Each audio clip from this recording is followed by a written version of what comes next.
Yes, guys, welcome back to a brand new video. Welcome back to a brand new episode of the Robbie Basel Show. Before we start today, got a couple of announcements. We're talking NFL, US Open, keeping it brief, keeping it simple, and keeping it short. So you guys can get on with the rest of your day, and my edit could be way easier. And no, we are not talking about the edit from Friday. Yeah, that video didn't go live because of we got demonetized again. So RIP that video is actually really good too. That's what makes it really sad. And took me, if you read my story, this quick story time. Um, to me, the filming, the editing, and the processing of the video took 6 hours, and it didn't go live. Tough scenes, but at the end of the day, I've learned my lesson again. We're stopping using videos and we're going to try photos instead of videos. So to keep something visual for you guys, the viewers. So if you like the experiment, hit the like button. Why the hell not? 5 likes and maybe I'll fix the camera. Who the hell knows? But let's get straight into it. Actually, we have one more bit of news. So this was supposed to be addressed in Friday's video, but of course didn't go live. WIUR stuff. This went official Thursday. Yeah, Thursday. So if you remember, I have worked with the Into the Stands crew for the last 2 years. It was a journey. I still work with those guys almost every single day of the week. Now with ESPN in class, who knows? Like I work with them all the time. And Colin and Chris are great people, but unfortunately, due to schedule conflictions and other commitments, Into the Stands will not be happening in the short-term future, at least for this semester. And it's very possible that in the future, Into the Stands does not continue. Now, this came as a decision as a group. It wasn't one person wanted to leave. I don't believe it was, at least. But we parted ways as a group for in the short term. Um, and that's really what happened. It was a brief thing on Wednesday or Thursday. And during that time, I did get offers to do other shows and I rejected them because I loved the Into the Stands team and I continue love working with those guys. But um as for WIUR now, right after that happened, I I was struggling with this together. I'm not used to doing stuff like this. But this was now official the next day that I will be one of the hosts of the show called Ball Knowers, also on Tuesdays. It's likely going to be on Tuesday. Friday will tell you the official date of episode 1 of their second season, featuring me. So I'm very excited to join the project. For those who don't know, Ball Knowers with Cameron Woolley and Luke Dolan. I did the NFL draft show with them last year, and they've also actually been featured on this channel already.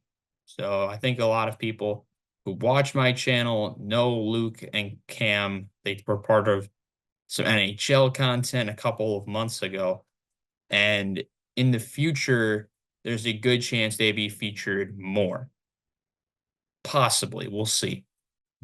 But in the long run, it's likely going to be me on Ball Knowers, at least for the fall. And it's very possible that it extends till the end of this my third year here at Iona. So that's the news on that. The show will likely be 1 o'clock on Tuesdays on WIUR. Link to the channel itself is going to be in the description of this video. But I'm going to stop wasting your time. Let's get into what happened over the weekend. And we're going to start with the NFL. And wow, what a week 1. It was something. I'll put it at that. A lot of teams disappointing and a lot of surprises. So let's get straight into it. And we're going to start with our good friends, the Baltimore Ravens, who I said were going to win the Super Bowl. I don't know if they're doing that anymore here, chat, you know? They lost to Kansas City on Thursday. It was a very sad time. Isaiah Likely's cleat was one size too big. You could take that in any context you want. And the Chiefs, led by Patrick Mahomes and Xavier Worthy. Yeah, that was the big headline. Xavier Worthy had 2 touches of the ball, and both were for touchdowns. Take that how you will. Regardless, the Chiefs defense actually looked more competent than I thought they were going to, which fair play. And the Chiefs again win the season opener. Tough scenes for the rest of the NFL that a lot of people wanted the Chiefs to lose. You know, Taylor Swift was there. You wanted all the Swifties to suffer, but they never suffer because the game's the game, and the Chiefs won because Lamar threw a pick and the Chiefs scored a touchdown. But when the Mahomes threw a pick, the Ravens didn't really capitalize. Chiefs were able to be more productive on offense. Lamar was running for his life more than I thought he would. In the end, the Chiefs beat the Ravens 27-20. Like I said, because Isaiah Likely's foot was one size too big. In Brazil, we're going to Brazil next. I don't know any Portuguese, which is like the one language I should know. Like another language I should know because I know a lot of people who speak Portuguese. Yeah, that's a weird fact I should know. But regardless, we had the Eagles and the Green Bay Packers. Also, I'll just say this as a segment. Every week we're gonna go over like the scores of some of the games and the bigger moments. We'll talk about both New York teams, definitely, at least for week 1. But the bigger stories, the bigger games are what we're going to focus on more in depth, and we'll talk about the smaller storylines as we go on. That's how we're going to do this year. But back to your programming. With the Philadelphia Eagles, you know, I was worried about the Philadelphia Eagles, if you remember from the season preview, because they were in a very interesting spot. You know, Jalen Hurts, new contract, Saquon Barkley's debut. How was that all going to turn out? Well, Saquon Barkley is good at football, and he had, putting that lightly, over 130 total yards and 3 total touchdowns, 2 on the ground and 1 in the air. He was 24 for 109 yards and 2 scores on the ground, and he had 2 catches for 23 yards and a touchdown in the air, which fair play. Saquon Barkley was mainly the reason the Eagles won this game. You can coincide that with the fact that A.J. Brown is still that guy, along with Devontae Smith. You know, Devontae Smith may be short and skinny like me, but A.J. Brown is that stronger receiver, and he's just as fast as a Devontae Smith. He caught a long touchdown. He went 5 for 119 and a score. Defensively, Zach Bond had 11 tackles, fair play, including 2 sacks. But the big story at the end of the day was the way the game ended. Now, for those who were watching the end of the game, Jordan Love went down with an injury, and we all thought his season was over. Well, that's not the case, and we'll explain why at the end, because the Packers' offense was better than I thought it was going to be. At times, Josh Jacobs' debut was averaging 5.2 yards a carry. That's not bad for Josh Jacobs. You had Jaden Reed with 2 touchdowns and over 165 total yards, which for Jaden Reed is ridiculous. You had Romeo Dobbs also featured here. Defensively, Quay Walker was fine. Jair Alexander got a pick, which welcome back. And shout out Xavier McKinney. He also had a pick of Jalen Hurts. But back to Jordan Love. Jordan Love, when he wasn't hurt, was actually pretty okay. We'll mark this game as this. He was okay.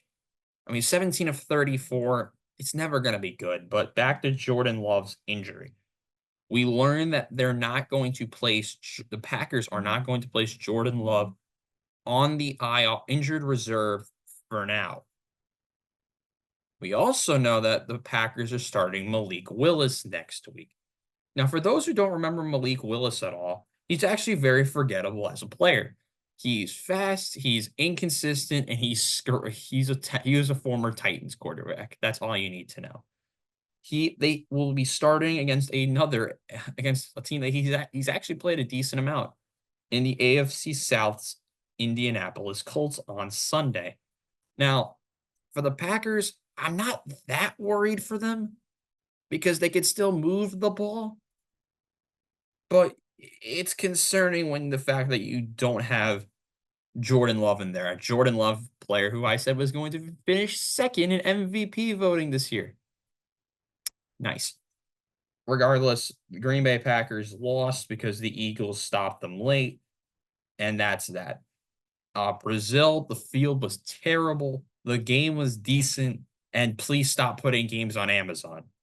For the love of God, please stop putting games on Amazon. Actually, no, that was on Peacock. What the hell am I saying?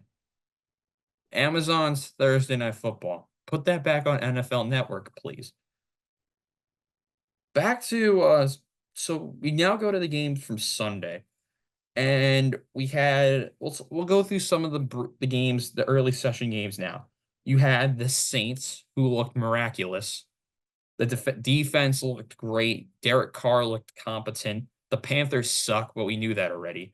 The Panthers allowed the most points week 1. They allowed 47. Yeah, that's not great, Mr. Dave Canales, regardless of the fact that Bryce Young was going to probably die anyway in this game. Derek Carr only threw for 200 yards, but Alvin Kamara is cool guy, I guess. I don't know. And also shout out to Alontae Taylor for 3 sacks. Even though they list him as a corner in this, which fair enough. You had a very solid result in terms of going 1-0 for the Pittsburgh Steelers, who did not start Russell Wilson. They started Justin Fields because Russell Wilson got hurt. But the MVP of this game was Chris Boswell, who hit 6 field goals. That's the most he's hit in a game in his whole career. Now, the Falcons, led by Kirk Cousins, were irrelevant in the second half because TJ Watt is still him. He had, all right, just for reference, TJ Watt had how many sacks did he have? I mean, they only list him as 1, but he was always in the backfield. He was like always causing problems, and you knew that's what that's what he does.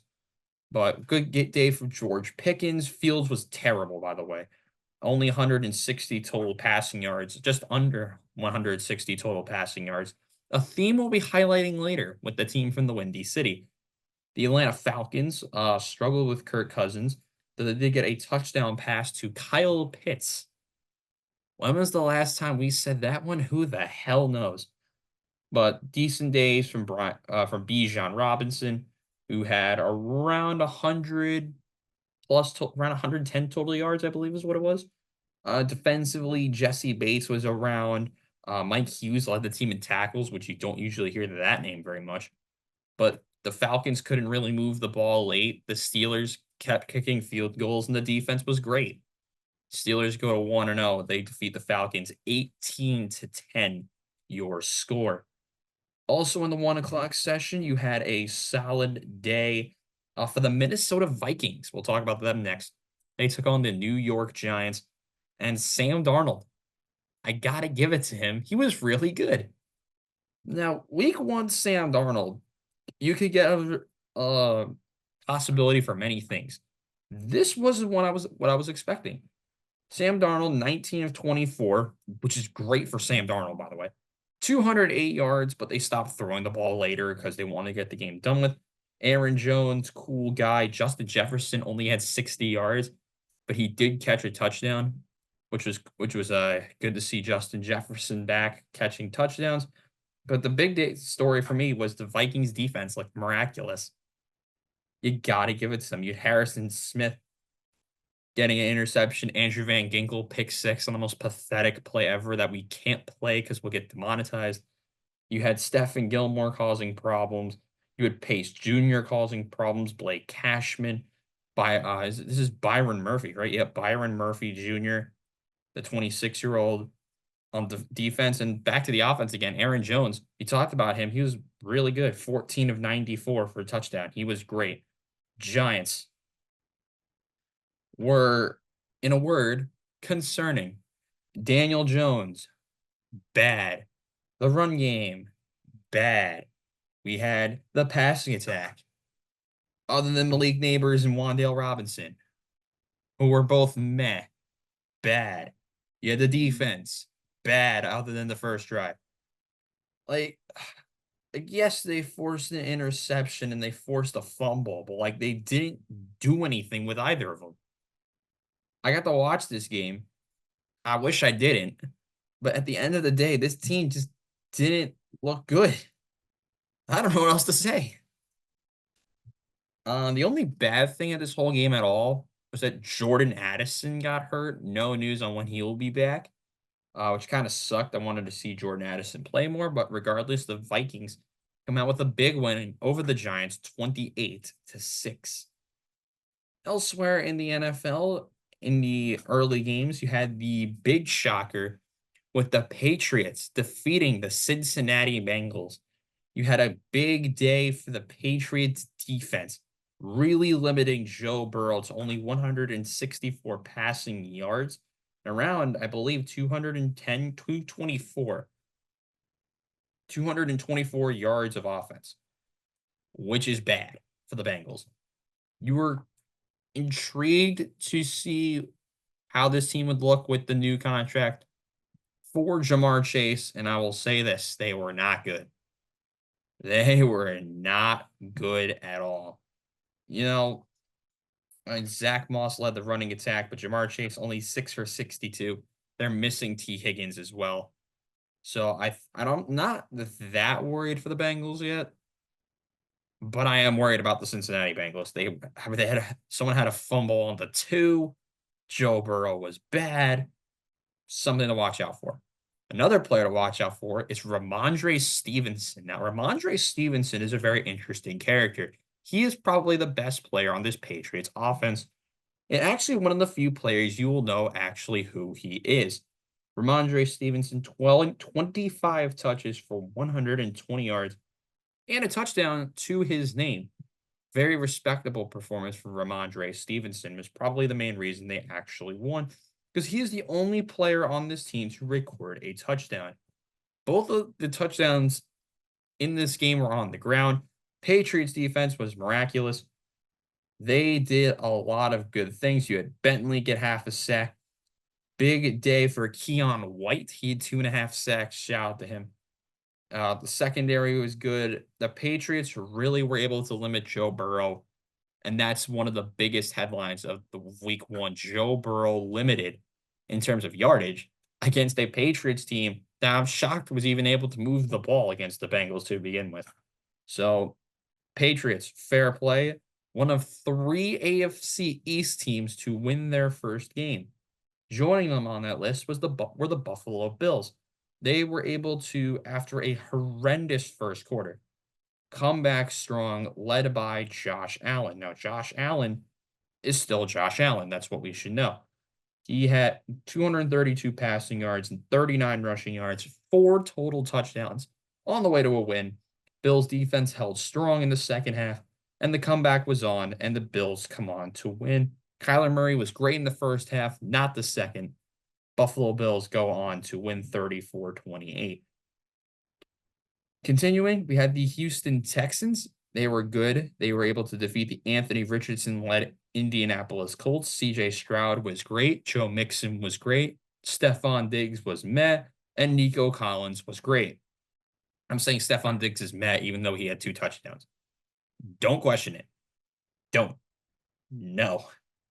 Joe Mixon had 160 rushing yards, 159 rushing yards, and Stephon Diggs 2 touchdowns. Nico Collins over 115 receiving yards.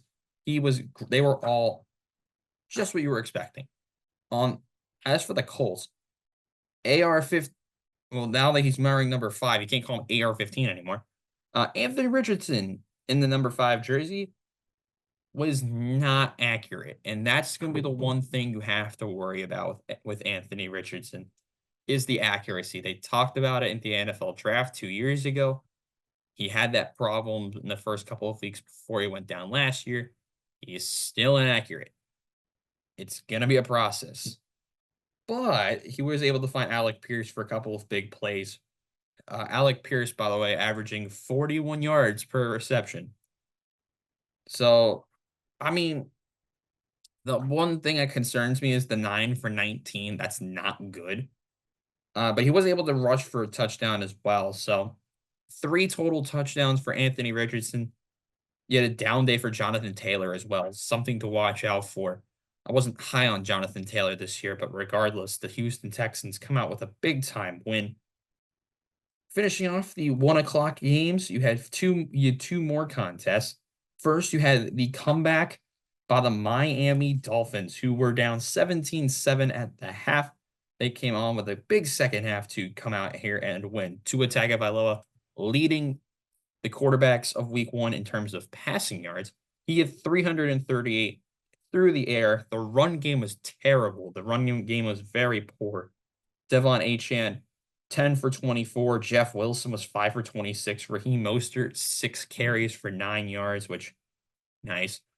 And Alec Ingold, almost a fullback, almost topped Raheem Mostert. Just saying. In the receiving game, you know what you're getting out of this team. Big touchdown to Tyreek Hill.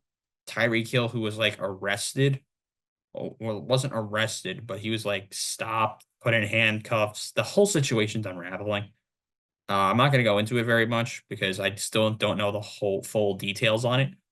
But he had 130 receiving yards and a touchdown. That's all you need to know. Jalen Waddle, 5 for 109 in the air. He also had 1 carry for 3 yards on a jet sweep. Devon Achane, the aforementioned Devon Achane, had 7 receptions for 76 yards out of the backfield. He was good as well. Trevor Lawrence, on the flip side, was not good. Tank Bigsby was the leading rusher. Is he? I mean, Travis Etienne was the one who got the touchdown on the ground. But is Tank Bigsby going to be the best running back on this team in the future? Who knows? Also, shout out Brian Thomas for getting a touchdown, his first receiving touchdown in the league. Regardless, Dolphins win. Final game of the early session was the Bears and the Titans. Now, you're probably expecting me to talk about this game way earlier, but I didn't because the Chicago Bears went out and looked horrendous on offense. This is what I'm talking about. They had 148 total yards of offense. Caleb Williams had an under 60 passer rating. Will Levis was no better, but regardless, Caleb also did not even throw for 100 yards. And they still won. So here's the thing about this. Two things. How bad is Tennessee? Because Will Levis fell apart in the second half. Tony Pollard was great, 16 for 82. He did what you were supposed to do. Tajay Spears didn't do anything, but regardless. Calvin Ridley, bad. Tyler Boyd, bad. Okonkwo, pretty terrible other than the touchdown he had. Defensively, meh. But the Bears blocked a punt. They forced the two turnovers. They were able to capitalize on the turnovers. They also lost Rome Odunze. Johnson and Stevenson had the picks. DeAndre Swift had 30 rushing yards. DJ Moore was invisible, 5 for 36. We talked about Rome Odunze. He got hurt. No status on him yet. Keenan Allen only 4 for 29. But the Bears defense is why they win this game. Hopefully that's not the last time we have to say that about you, Chicago. It probably won't. It probably won't. The Titans were bad. The Bears won. I think that's like the lowest amount of passing yards that someone's won a game with in their day. Whatever. I don't really remember the stat, but he's like one of the few first overall picks in a draft in their rookie season to win the opener, which fair play. We're gonna speed run through some of the other games. You had the Bucks led by Baker Mayfield. They were sensational in their win over the Commanders. Commanders defense was bad. I said they were going to be good, but they aren't. And the Bucks, led by 4 touchdowns from Baker, led the way for a 37-20 win. The Chargers, who I had a ton of questions about in the beginning of the year, led by J.K. Dobbins, who I completely forgot was there.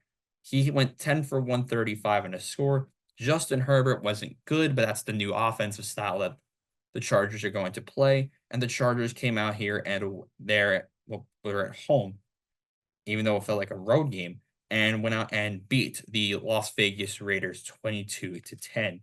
The Seahawks, who I was also concerned with in the beginning of the year, went out and defeated Bo Nix and the Denver Broncos 26-20, led by Geno Smith, Kenneth Walker, and a solid day from Tyler Lockett and company. And in the main event of the 4 o'clock session, the Dallas Cowboys, led by newly contracted Dak Prescott, who signed a 4-year, $240 million contract like 6 hours before the game started. He was fine. 19 of 32 for 179, but the Cowboys defense looked really good. CeeDee Lamb looked fine. Brandon Cooks caught a touchdown in 2024. Don't know how to feel about that one yet. And that was really the only things that we were looking at. Jake Ferguson did go down, but his injury is serious. Defensively, big day from Eric Kendricks, not Dexter Lawrence, Demarcus Lawrence, and Trayvon Diggs got an interception, which welcome back, Trayvon Diggs. The Browns, we're dealing with more off the field problems. We'll talk about that in a second. Deshaun Watson, also have to talk about him in a second, was not good. Jerome Ford was solid, 12-44. David Njoku got hurt, so their leading receiver of the day got hurt, and Jerry Jeudy caught a touchdown. Browns, who now have Deshaun Watson getting sued again, went out and lost 33-17 to the Dallas Cowboys. On Sunday Night Football, the Rams, I was on the broadcast I was on a broadcast for this, with JJ Seglio. I saw Matt Stafford look way better than I thought he was going to. Kyron Williams, okay. The big story was the injury to Puka Nacua and the reemergence of Cooper Kupp. Cooper Kupp is back. Hell yeah. I love it. You saw another player emerge as the wide receiver two in Tyler Johnson. 5 receptions for 79 yards. You talked about Kyron. The defense was great for the most part. Listen, I thought at some points the Rams looked completely out of it, but the defense kept the Rams in this game. The offense then produced, and we were going to overtime. But because of the overtime rules being dumb, the Lions won the toss. They got the ball. They basically ran it down the throat of the Rams. And David Montgomery, who led the game in rushing yards by one player, he had 91 yards on the ground, and including a touchdown. He was one of the main reasons why they won. The Lions won 26-20 in overtime on a very late night in Detroit. Jared Goff was meh. Jameson Williams had 121 receiving yards, including a deep touchdown. And Amon-Ra St. Brown, 3 receptions for 13 yards. And I could also shout out Alex Anzalone for flattening people all game long. And finally, we had the Monday night game yesterday with the New York Jets taking on the San Francisco 49ers. And let me just say it now, chat. Aaron Rodgers lasted more than 4 plays. Brilliant stuff. Unfortunately, the Jets defense looked like Swiss cheese, and the Niners cooked the Jets 32-19. And let me say this. All right. Jordan Mason, what a player. Jordan Mason is one of those guys, and they talked about it during the broadcast that the Niners love their late round talent, especially running backs. Jordan Mason's one of them. 28 carries for 147 yards and a touchdown. What a player. You had Juwan Jennings, Deebo Samuel getting involved. Brock Purdy was solid. Brandon Ayuk only had 2 catches and is making He's making $30 million a year to catch 2 passes. Shocking. Defensively, Fred Warner forced a fumble. The Jets were not very good. Aaron Rodgers threw an interception. Breece Hall was okay. And the receiving leader for this team was Allen Lazard, who caught a touchdown, the first touchdown from Aaron Rodgers as a Jet. And guess what? He caught another one. I don't know how to feel about that at all. G-Dub went 6 for 60. Breece Hall out of the backfield went 5 for 39. But other than that, no one really got involved in the receiving game. questioning that a little bit. Defensively, CJ Mosley got hurt but came back. Sauce Gardner got hurt but came back. They're both fine. They also spelled Michael Carter's name wrong on this website I'm looking at. It's spelled as Michael Cater the second. And it's Michael Carter the second. Get it right, Google. Figure it out. Quincy Williams is okay, but not great. You saw a decent day from Xavier Gibson returning kicks, but the Jets defense couldn't stop anything. Couldn't stop the run. They couldn't stop the pass. They just were just not good. Brock Purdy made the throws he needed to make, and that was that. The Jets went on to lose 32-19. So we're gonna pick this game right now. We have Thursday night football. Week 2, we have the Bills and the Dolphins. I love this matchup. We have the Buffalo Bills coming off that win against the Cardinals, taking on Tua Tagovailoa and the Dolphins. I have the Miami Dolphins winning this game. When I don't really think they can stop Tyreek Hill, Jalen Waddle, Devon Achane, Mostert, and company. The Bills went against a suspect Cardinals defense, and yes, they were able to score, but the Bills defense did not look great. And I think this Dolphins team will be able to punish Buffalo a lot more than what we saw on Sunday. So I'm going to say 27-17. The Miami Dolphins beat the Buffalo Bills. That's my prediction. Keeping it short today, we are going to go over the finals from the U.S. Open, starting with the women's final. We had Sabalenka in straight sets over Jess Pagula. Pagula got broken a couple of times, but you knew Sabalenka was winning this. If you paid attention, you knew that Sabalenka was winning this match. If you were paying attention, you knew Sabalenka was winning. Jess Pagula, we were all shocked she even made it this far. Because if you look at the road from Jess Pagula, her road, other than beating Swiatek, was not that crazy. It wasn't. She beat one good player on the road to a final. Hate to see it. She had to do the bare minimum to make the final, and she lost to the best women's tennis player in the world. Sabalenka dominated her on the forehand, the backhand, the serve. You get the theme. Sabalenka wins in straights and wins her first U.S. Open. She gets revenge after, I believe she lost last year's U.S. Open. Right? I don't know. Who the hell knows? Sabalenka, I believe this is her second mate because she also won. I know she won the Australian Open, so she's dominant on the hard courts. I don't remember. I don't remember what she did in Wimbledon. And she wins both hard court majors. So in the future, watch out for Sabalenka to be even more dominant on the hard court majors. In the men's final, rather predictably, you saw Yannick Sinner defeat Taylor Fritz, also in straight sets. A pretty boring match. Taylor Fritz got broken a lot. Also, Yannick is just that good. 88% of winners on first serve. That's ridiculous. Didn't really get broken at all. Did a job. That's pretty much it. To say on that one, Yannick Sinner was dominant. Third set got concerning, but Fritz just couldn't come back. And Yannick Sinner in straight sets wins the U.S. Open.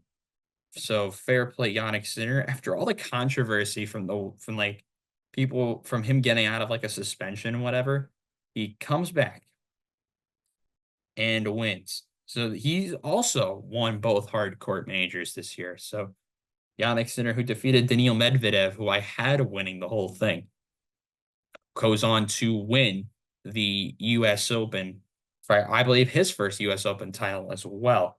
I'm not really 100%. I don't really remember it, but yeah, Yannick Sinner, really good. Will hopefully know something thing dependent because he got out of that like suspension, whatever, for like failing a drug. I don't remember the whole story on that one.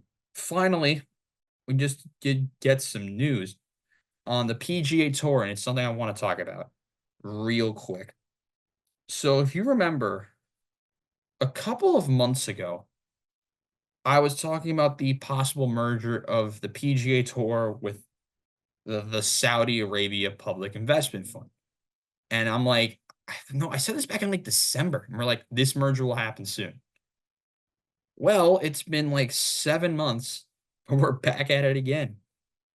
There's going to be meetings in New York, so like 20 miles from where I am. In New York City about the future. Will we see a merger with this with the PIF and the PGA Tour? With Live and everything, the sides are attempting to come to terms on a deal that would inject more than 1 billion from the PIF into the PGA Tour, which I think would be great. I just don't know that they will be doing it because it's the PGA Tour. Also, shout out to Tiger Woods and Adam Scott, who's like part of the negotiations for this. Um, the meetings were we all, if you remember, the meetings itself were scrutinized by multiple groups. Um, there was a comment about like the not from the 9/11 group saying this is like terrible. What do I think on the possible merger with the PIF and the PGA Tour? My honest opinion is this: I don't love it, but I don't hate it. Like, you get what I'm saying? Voice crack. You get what I'm saying? Because the PGA Tour, I think, is does not have enough money in the long run to really compete with Live. Therefore, it's something that they have to do as a business in order to save themselves. But no matter what they do, they're going to get criticized for it anyway. Because some will say, "Oh wow, they failed to even get a deal done as a tour. What the hell are they doing?" Or it's going to be, "Wow, they took money from the Saudis." Listen, they're going to get scrutinized either way. But for the brand and for the long-term longevity of the tour itself, this might have to happen. We heard Jay Monahan. I didn't really talk about it. The PGA Tour said talks with the PIF have been enhanced and are stronger than they've been in the past, hinting that a deal could be reached to bring the fractured sport back together. Which for the sport itself would be pretty cool to see everything back together again. Um, the PGA Tour, DP World, which is the European Tour, and the PIF, which financed the rival Live Golf League the last couple of years. We knew about the framework agreement last year.